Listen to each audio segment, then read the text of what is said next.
What's up, lovely people? Welcome back to our channel again. In today's quick tutorial, you're gonna see how to fix the problem of buffering on TikTok, or sometimes our TikTok videos are not loading, just keeps buffering. So, how can you solve the problem? So, at first, you can head over to your TikTok app and keep tapped on it. Now, tap on the info icon.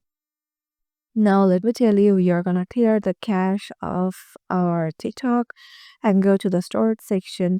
And here you will find the cache file. It is a 173 MB for my one. So I am gonna tap on clear cache, and the cache file is cleared. And now try to see on TikTok if the buffering is still going on.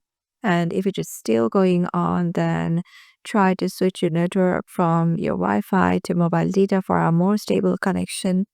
And if the problem still persists, the last but not the least you can try is go to your Play Store and search for TikTok, and in here see if there is any update available. If there is, you'll find the button in the open in the place of this open button.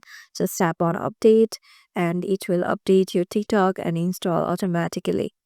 So hope this video will help you out. If it did, let us know how it worked for you, and please like the video and subscribe to our channel. It helps us grow. Hope to see you in the next video.